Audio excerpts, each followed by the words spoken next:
Fall came late that year to Wren's Hollow. The air was dry, the leaves brittle. Children's laughter had long faded from the old-school playground, rust coating the merry-go-round and swings groaning in the wind like tired ghosts. Sheriff Maggie Doyle hadn't stepped onto that mulch-stained ground in over a decade, not since the missing boy case they all swore they buried. But when her retired K-9, Ridge, began digging under the swing set during a routine walk, her world cracked open. What he unearthed didn't just smell of rot.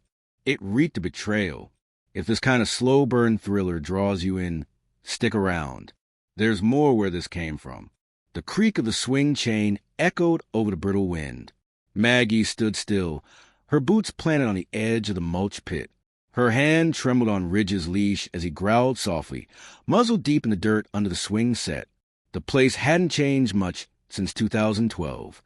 Same rusted bench. Same patchy grass. The only new thing was the NO trespassing sign that hadn't done a damn thing to stop Ridge from lunging under the chain-link fence. She tugged at his collar. "Leave it," she said, but her voice came out hollow. Ridge didn't stop. He clawed deeper, kicking up dark, damp earth until a hollow thunk of bones struck the silence like a gunshot. Maggie crouched beside him. Her stomach turned. Nestled in the pit, caked in soil, was the unmistakable curve of a child's skull. A smaller bone, maybe an arm, jutted out like it had reached up and never been pulled free. And just like that, the past came roaring back. 12 years ago, a boy named Mason Callahan walked out of Wren's Hollow Elementary during recess and was never seen again. 10 years old. Skinny, sweet, a little slow. His mother, Joanna, had begged Maggie to keep looking long after the state closed the file. They never found a body, just one of Mason's red sneakers, floating in the creek a mile away. Now Maggie stepped back, bile rising in her throat. She pulled out her phone with numb fingers. "Leah, I need you at the old school playground. Bring gloves and a camera. I think we just found Mason." By the time Deputy Leah Torres arrived, the sky had turned the color of a bruise. Ridge sat quietly now, tongue out, eyes on Maggie like he knew. Leah's face went pale as she approached. "God, is that real?" "Yeah." "You think it's him?" Maggie said nothing. Her mouth was dry. The wind shifted, carrying the scent of turned earth and something older, darker. She crouched again, brushing the dirt with the edge of her sleeve. There were cloth fragments, torn denim, maybe. Something else glinted nearby. "Hold on," she muttered, lifting it with a twig. A metal dog tag. Not military. Homemade. Scratched on it, barely legible, were the words, "Mason C." Her heart kicked in her chest. Leah looked over her shoulder. "You gonna call the Callahans?" Maggie stood. "Not yet. I need confirmation from forensics first. And I need to make sure this is really what it looks like. Meaning, I don't trust this," she said softly. Someone wanted him to stay buried. That night, Maggie sat alone at her kitchen table, whiskey glass untouched, staring at her old case notes. The file was thin. Too thin. She flipped through faded photos of smiling Mason. Buck teeth, bowl cut, one arm wrapped around a black lab. His father had died 2 years before the disappearance. His mother never stopped blaming herself, or the school. There was one name in the original file that stood out, Mr. Declan Reams, janitor. He'd been questioned and cleared, but Maggie remembered the way he looked at her back then. Too calm. Too rehearsed. She opened her laptop. His address popped up 3 miles out of town, near the quarry. She picked up her keys. Reams lived in a shotgun house tucked between pine trees and forgotten roads. Porch sagging. Curtains drawn. Maggie parked just off the gravel drive. Ridge stayed in the back seat, whining low as she stepped onto the porch. She knocked. No answer. She knocked again, this time harder. The door creaked open. "Mr. Reams?" No response. The air inside was stale, like someone had left meat out in the sun. She drew her sidearm, cleared the front room slowly. Dust everywhere. A small TV screen flickered static in the corner. Dishes rotted in the sink. In the hallway, she spotted something strange. A child's backpack. Old. Faded red. She stepped closer. The zipper was rusted shut. She could just make out the name patch, barely sewn on anymore.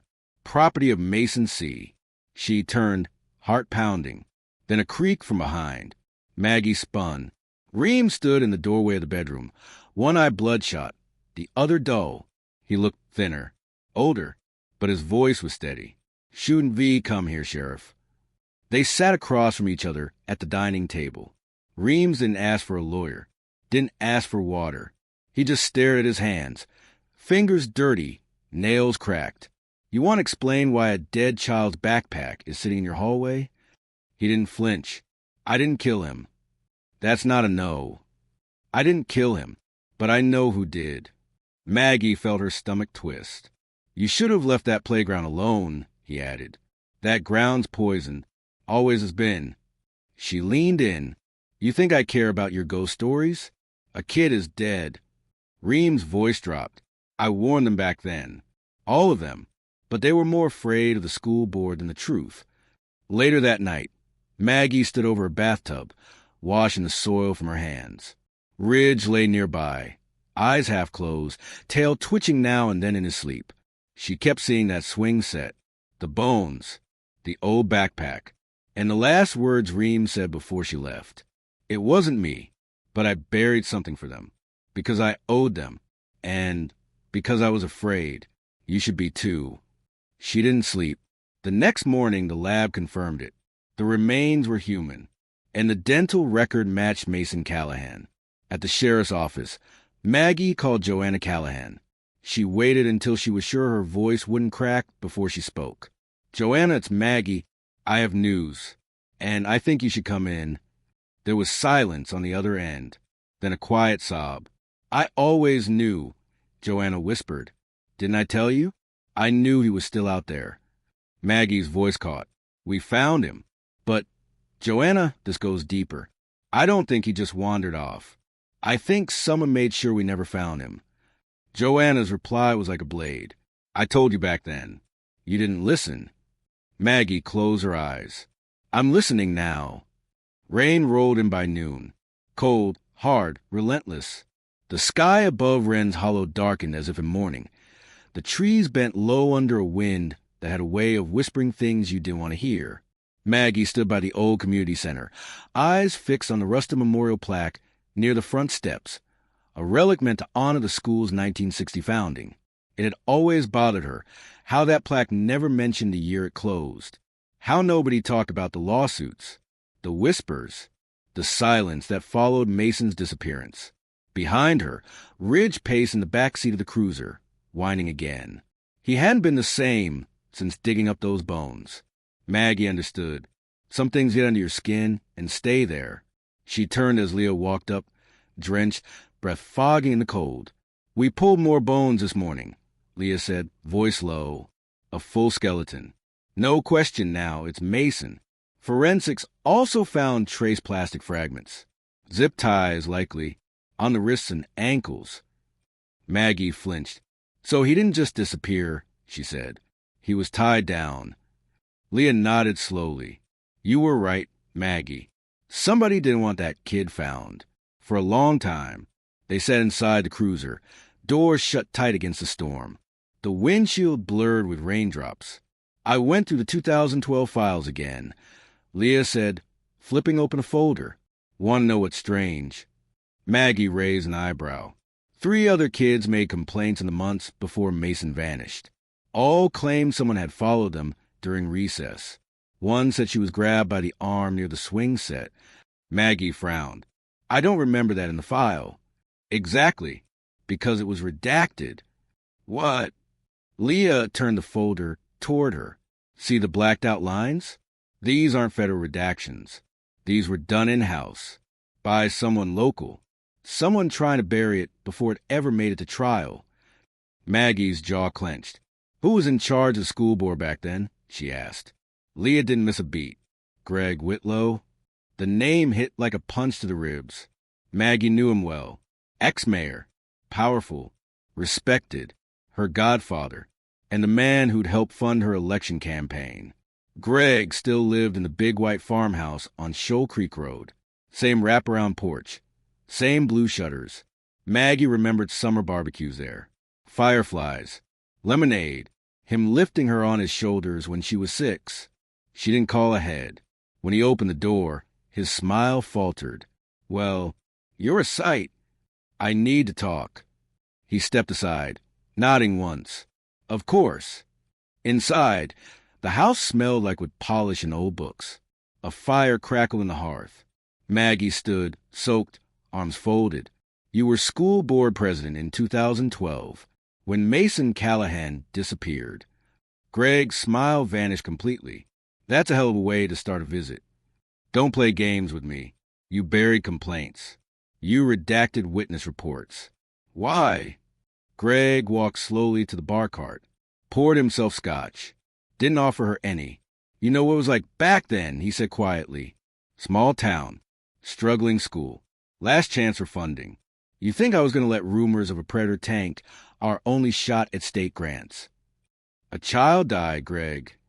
And if we'd gone public with those accusations, dozens more would have suffered. We'd have lost a whole damn district. Families. Jobs. Maybe more kids." Maggie stared at him, jaw trembling.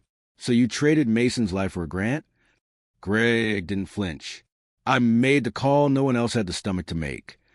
Later, Maggie sat in her cruiser, hands shaking. She remembered being 8, standing in this very driveway, watching Greg laugh at her father. Thought of the man who taught her to ride a bike, who cheered the loudest at her academy graduation. And now this.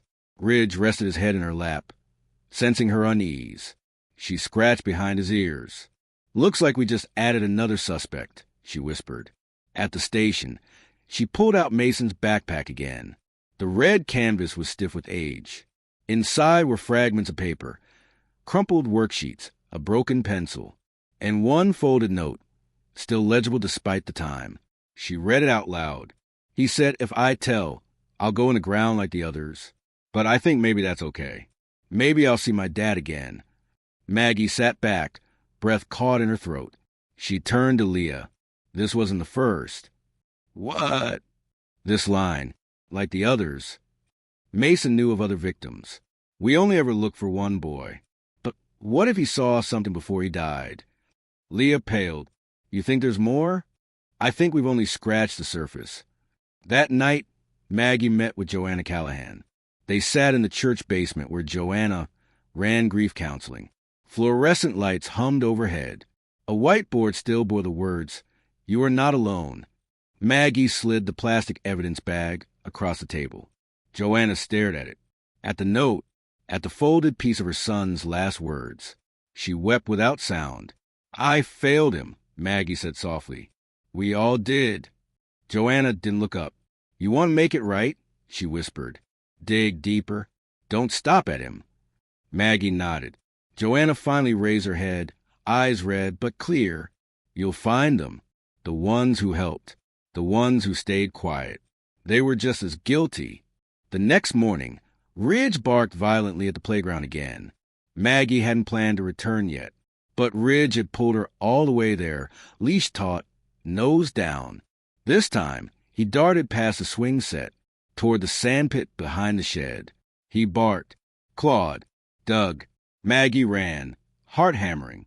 Within seconds, he unearthed another scrap of denim, another set of bones. Smaller. Maggie dropped to her knees. It wasn't Mason. This was someone else. Ridge barked again, 3 times, then froze, nose to the ground. Maggie stood slowly, vision blurring. 1 set of remains was a tragedy. 2 meant they were just getting started. The storm had passed by dawn, but the air clung thick with damp unease. Maggie stood in the muddy field behind the old school, arms crossed, watching as forensics pulled the second skeleton from the earth.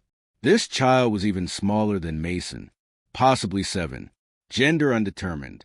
But the soil had preserved something sickeningly clear.